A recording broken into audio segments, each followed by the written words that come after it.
Welcome to today's collective reading. This particular reading is a little bit more focused towards the dynamics in some kind of a romantic connection. Definitely. There is some kind of conflict that is going on for those in the collective tuning in. So if you're an awakened individual who identifies as more in the assertive masculine energy, then yeah, you would like to claim that title of being a divine masculine, feel free to do so. And the same goes for divine feminine. In connections that are romantic, when two people are identifying this way, they have pieces and aspects of the opposite within them. So you're integrating and healing the divine masculine within the divine feminine. And the divine feminine is healing the divine feminine within the divine masculine, bringing the two of you into a more awakened, healed, whole state of being.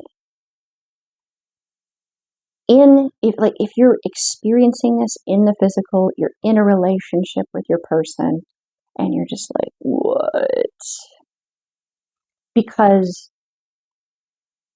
we all come into a connection with someone, whether we identify with it being a divine connection or not. There are wounds, there are hurts that you can only explore and heal when you're in a relationship with someone. Otherwise, the boundaries of the dynamic of a friend or an acquaintance just don't go there. So you're not being challenged to look in those boxes within you of, oh man, that one time this thing happened and then later, it was reinforced because this happened, like all of that, right? And it could be things that are just like personal tics that you have or insecurities, and your person just doesn't understand how to help you. And there was something that, and I do want to do a shout out to her, Teal Swan. She did a video, and I'm not necessarily saying that I agree with everything she said. I'm not necessarily saying that. What I am saying is she had this concept of how men, they kind of need a certain thing, and women kind of need a certain thing. And from growing up, if you watched the We the People series, you got to learn quite a bit more about my background, my history. I got to observe, growing up, what a healthy relationship is between two very strong, independent individuals who had been through hell before they found one another. So they had wounds, they had traumas, they had hurts. And through their time together, being, their child, he was my stepdad, and he earned that title of being called affectionately Daddy. He didn't just contribute sperm, he actually gave a shit about me. He really treated me like I was his from day one. He had that respect from day one. But, I want you to know that I had that experience so I could speak to this. Because I know the opposite side of it. Believe me, I know what it is to be harmed. I know what it is to be hurt. But I know what it is to be harmed and hurt where I couldn't shut off my receptivity to feeling what they were feeling, to experiencing what they were experiencing while they hurt me. Their self-hatred, their rage. So please do not think that this is like, oh, you've had it easy. No, I couldn't shut off because I wasn't really allowed to. How can you be around something like that and not be open? And then 30 minutes later, you're in a completely different experience and it's like your own personal hell. Yeah. So it's trigger warning there. I'm not going into specifics, but I don't need to, because we all have wounds. We all do. And that's what this is about. This is a wound that has happened within your partner, and you don't know how to help them with it. And that's your wound, because you feel you should be able to. And when they observe that you're like, I don't know, and they don't have an answer because, A, no one ever was around long enough for them to have to find an answer, and they never cared long enough to be able to get to a point where they actually were willing to do the work to find one. So they don't know. Yeah, they don't know what to tell you they need. This is new territory for them too. So understanding the dynamic there, however you relate, whichever side you relate with, understanding from both sides and being able to communicate. You're like, okay, this is what's going on. I don't want you to feel responsible for my happiness. I don't want you to feel like you have to solve my emotional discomfort. And I don't want you to feel like you have to put down what you need to soothe me.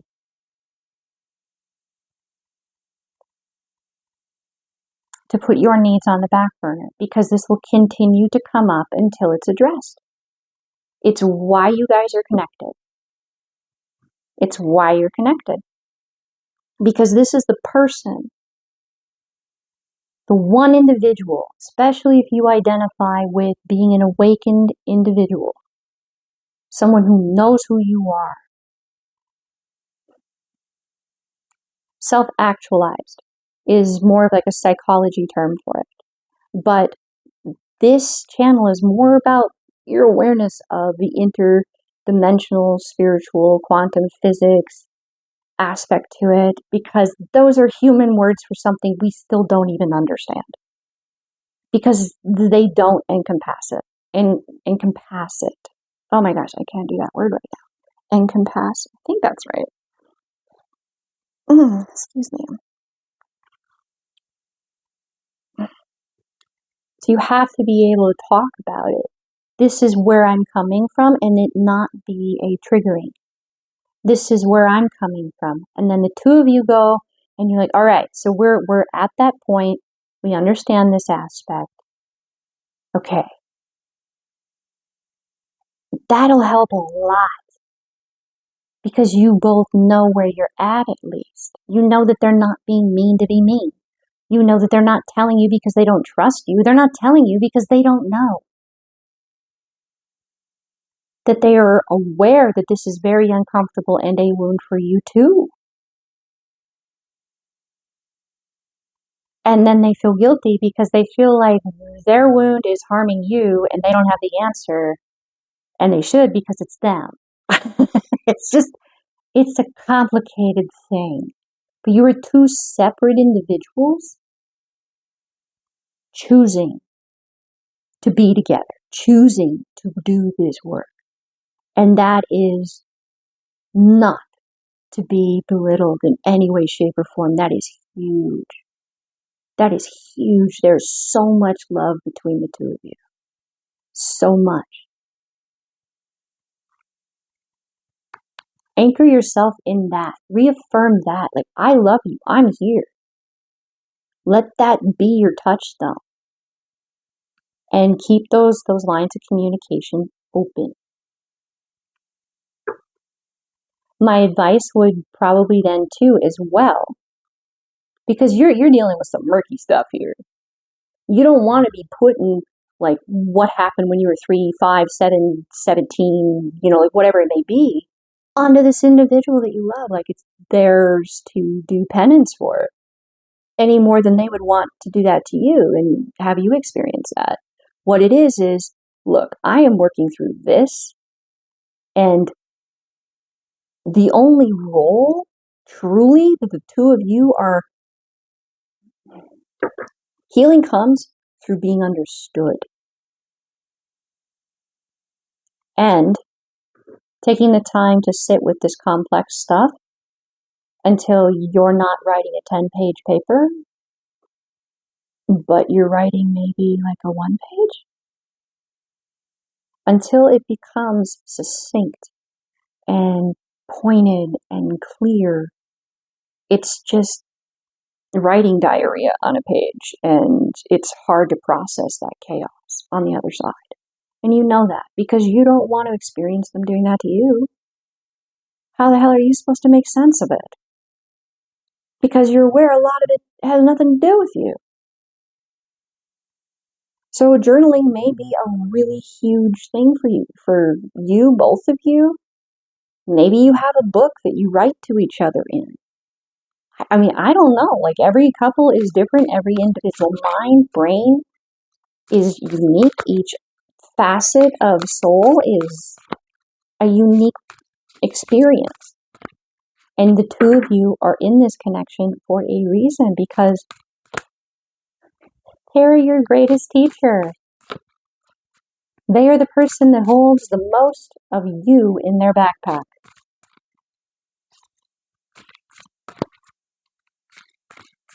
So I'm going to grab some empath oracle cards here. There's some guidance for the collective tuning in. Oh.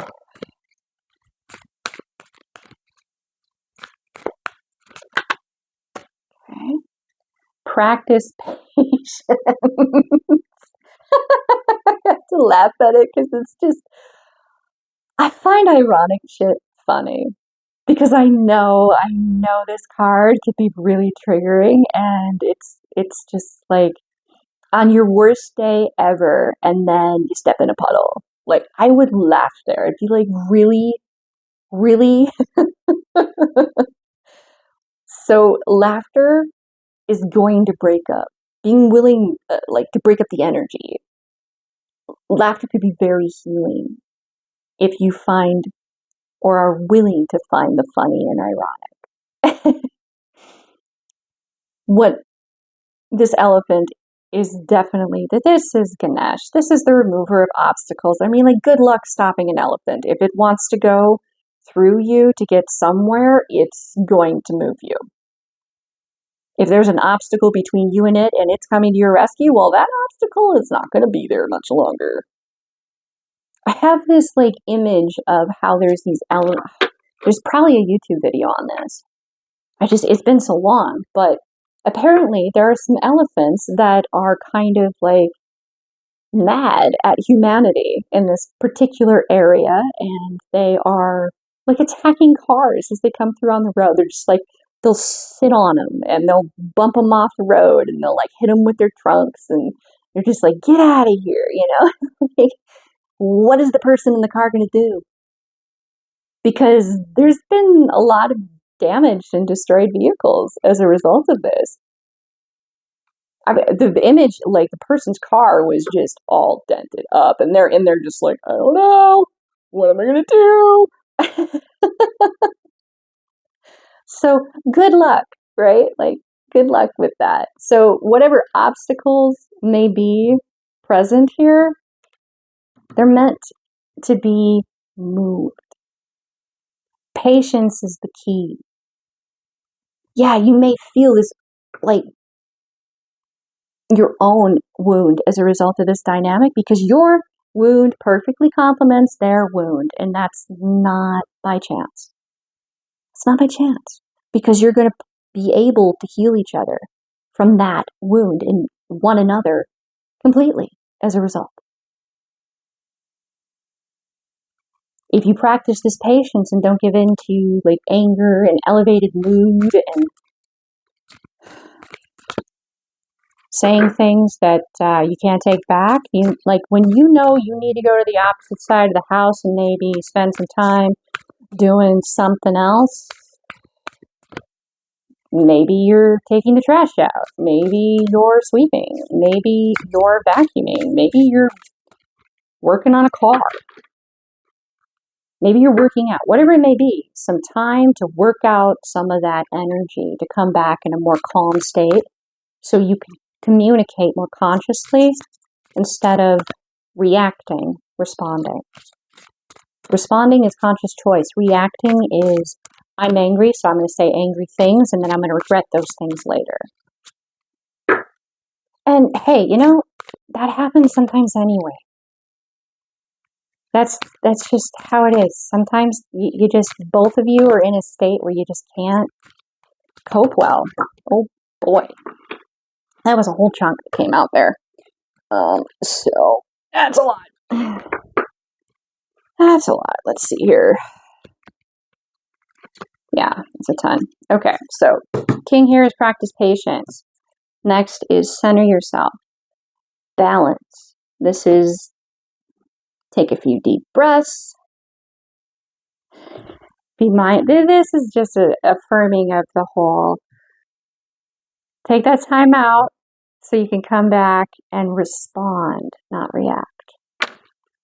Next, we have visualize the shield of protection. So energetically, this is a really dynamic and charged situation. It's part of why, especially if you're identifying as someone who is, as individuals, two individuals that are on this path of awakening, or have awoken, or self-actualized,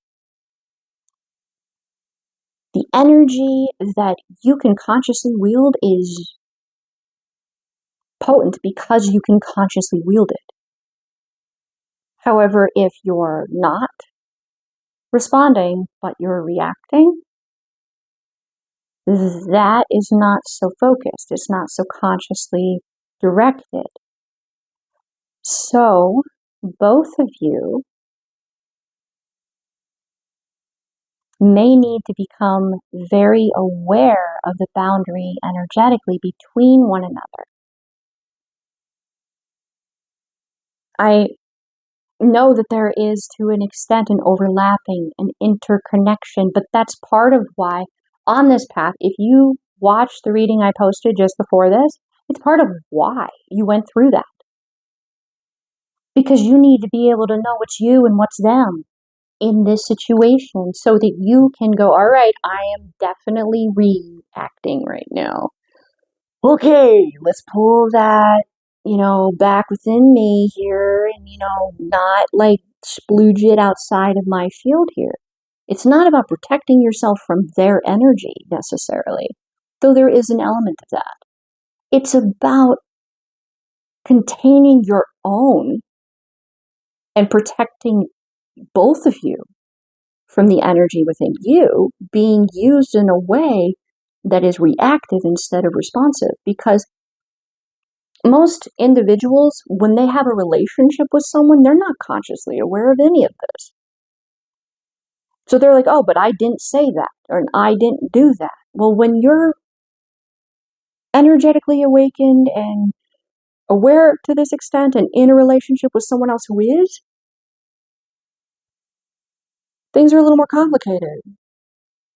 And yeah, you can't necessarily hold them accountable for anything they've said or done, but you need to be able to tell the difference between you and them, because there is overlapping, there is co-creating between the two of you. There's that moment, and I kind of just, I know it's such a cliche, I guess, but that moment in Twilight when Edward is meeting Bella's mom and they're in California and she's talking to Bella about how it's like they're gravitationally entangled. It's like when she moves, he moves. Even if they're like on opposite sides of the room. There's always a reaction. There's always a response. There's like when she shifts, he shifts. And she was like, this is intense. That's where the overlap is. It's in the unconscious aspect quite a bit. But because the two of you have awoken and you're awoken, you have awoken. You have awakened. Oh my goodness. You've awakened and you're here. That's not just unconscious. You're aware that your unconscious can do that. So when you're really triggered and emotional and you're going into this drama space, asking for space may be the trigger. Maybe one of you has a thing with abandonment. And I mean, we go through hell on this experience. Many of us have that emotional wound. And maybe we don't even know where we got it. Maybe we got it from a past life because there's no reason to have it in this life. Maybe you don't have an experience in your life. You could go, yeah, I was abandoned here. Maybe you don't have that. But in a past life you did. So now it's labeled as an irrational fear of abandonment. But it's an experience that's very real to you. So when you ask for space, if anything, if this is definitely something you're identifying with, because believe me, I kind of feel like many people could relate to this, even if they're not at this point, even if they're not going, I'm a divine masculine and I'm a divine feminine, they could relate to this. They're very grounded in logic, earthy. When they're asking you for space, it's because they're protecting you and them from them reacting instead of responding. It is not a rejection of you. If anything, it is, I love you so much that I will not allow myself to react and harm you and me with my words. I love you so much that I know that this is hurting both of us, but I'm going to hurt both of us if I remain here right now. I need to cool off. I need to be able to respond because you matter that much to me. It's about the perspective. Wow, okay. And it's not lost on me that this is very ground, earth, symbol, earth.